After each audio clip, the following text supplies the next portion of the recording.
Tony Abbott has vowed to unite his divided party. Good government, he says, starts from here. Foreign Minister Julie Bishop joins me now. Minister, good morning to you. Good morning, Karl. It begs the question, what sort of government have we had until now? We have been focusing on governing the country even through this difficult leadership period. Over the weekend, while there were phone calls being made about the leadership matter, we were still governing the country, and I think that's important. We're continuing to focus on the higher education reforms so that our universities are the very best they can be and our young people get every opportunity to get a good degree, a good qualification. We're focusing on ensuring that Medicare is sustainable, and Susan Lee is out there talking to doctors. We know there are savings in the health system and she's going to find them without compromising the quality of care. So all of the ministers, all of the party have been continuing to govern and continuing to focus on the concerns of the Australian people. There's been a bit of navel-gazing going on. The reality is we all know how this story ends, don't we? Tony Abbott is dead man walking, isn't he? I don't believe that's to be the case. There was a vote yesterday, it was lost, and the Prime Minister has said he will unite the team, and I saw a lot of evidence of that yesterday in the party room. There were no recriminations, people shook hands, some people hugged, and we got on with the business of governing, and we all turned up in question time, and I thought it was a very good question time for the government as we outlined the achievements, and we also talked about what we want to do in the future to make a better life for people here in Australia. You of all people know, though, you just can't sustain poll figures like that, Julie, can you, the way they are? Why don't you just pull the trigger, get it done with? Because I have seen poll figures like this before, and I have seen leaders go on to win successive elections. I recall 2001 exceedingly well when we came back from the Christmas holiday break, and John Howard's polls were not exactly in the positive category, and we all pulled together, we worked really hard, we came up with an exceptionally good budget, and we won the 2001 election in 2004. So I have seen these poll figures before. The focus has to be, though, on doing the very best job we can for the people of Australia. That's what we were elected to do. Is Joe Hockey being replaced? No, Joe's continuing on as Treasurer. In fact, we had a very strong discussion, a very frank discussion in Cabinet last night about the budget that he's preparing now. So he's in the midst of preparing the next budget. All right, so he's safe? Well, Joe Hockey is appointed by the Prime Minister. The Prime Minister's asked him to prepare a budget, and that's what he's doing. He's working very hard with the other members of our economic team to ensure that we've got a budget that is fair but takes into account the reality of the mess that we inherited from Labor, and there's no running away from this. And we've got a massive debt and a huge deficit that we have to pay off to ensure that we can have a better future for the people of Australia. That's what we're focusing on. Just to clarify, Joe Hockey won't be replaced? Well, this is the Prime Minister's call. I think there's a lot of misunderstanding in the media how these appointments are made. The Prime Minister, as leader of the party, is elected by the party room. I, as deputy, am separately elected by the party room. They're the only two elected positions.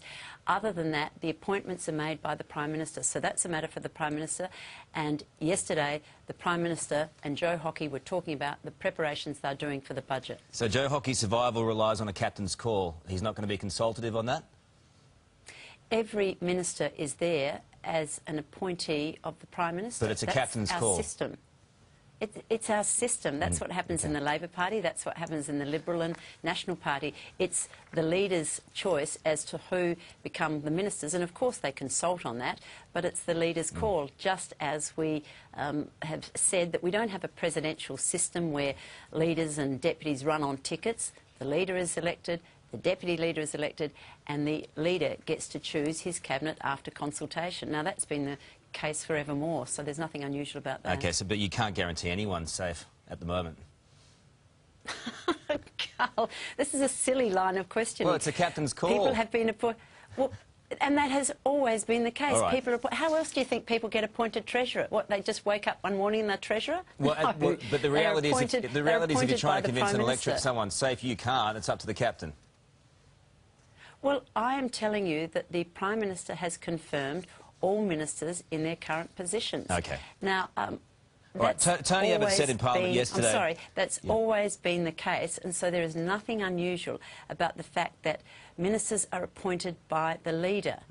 So you know that, I know that. OK, Tony Abbott said in Parliament yesterday he's standing by his Treasurer, he's standing by his team. News Limited reports this morning that at least half a dozen ministers broke ranks and voted against Tony Abbott. What happened to loyalty? It's a secret ballot. That is pure speculation. I mean, people go on strike to have the right to a secret ballot. We have a secret ballot in the party room, so no one knows how anybody voted unless they told them or showed them. And I know that many members were holding their cards very close to their chest and were not talking about how they voted, and that right should be respected. So that's got to be annoying for you if 6 have broken ranks. Is that story wrong? Well, it's speculation. How would I know? It was a secret ballot, and people haven't told me how they voted. I don't intend to tell them how I voted, because that would then put pressure on every member to say how they voted. And what's the point of a secret ballot then? So I think it's pure speculation. OK, well, if they've got names and they come out, that'll be embarrassing, won't it? Well, it'll be up to every individual member to say how they voted if they wish to. And I'm not going to state on national television how I voted, because that would put unfair pressure on everybody else. But I think everybody knows the position I take as deputy, and the deputy's job is to support the leader that the party room have elected. And that's what I do. I support the leader. I don't work to change the leader. Julie, how much time do you give the Prime Minister? The next election, the Australian public will decide who they want to govern for the next 3 years, and they'll decide between the coalition and they'll decide between the Labor Party, and Tony Abbott will be the leader of the coalition. So he'll lead the party into the next election. There won't be another vote this week, as has been highly speculated. Next week, in June, it'll be the election. That's all speculation. OK. Finally, just into your portfolio now, if we can move on. How much time does Andrew Chan and Myron Sukumaran have left, do you think? I have been working very hard on this matter. In fact, I spoke to the families last night. They are with our consular staff, our ambassador in Indonesia. I know they're on their way home now, but you just put yourself in the shoes of those families, and they're absolutely devastated at the prospect of their loved ones being on death row. The challenge, of course, is that drug trafficking is an offence in Indonesia that carries with it the death penalty in many instances. And so it's a sovereign nation with its own judicial system. We are doing all we can behind the scenes. We're making representations, privately and publicly, to stay the execution. And we will not give up. We're continuing to do that on a daily basis. I speak to their foreign minister. We have other senior officials making representations at very senior levels. The Prime Minister has been making representations to the Indonesian President. So we will continue to do what we can to ensure a stay, and we will continue to ask for clemency for both of them. They have made an extraordinary advance in their rehabilitation in prison. In fact, the Indonesian prison system has proven what other prison systems around the world would long to prove, and that is you can rehabilitate those who have lost their way through drug offences and being involved in the drug trade. So we hope and pray that we will be able to stay an execution. Julie, always good to talk to you. Thanks for your time.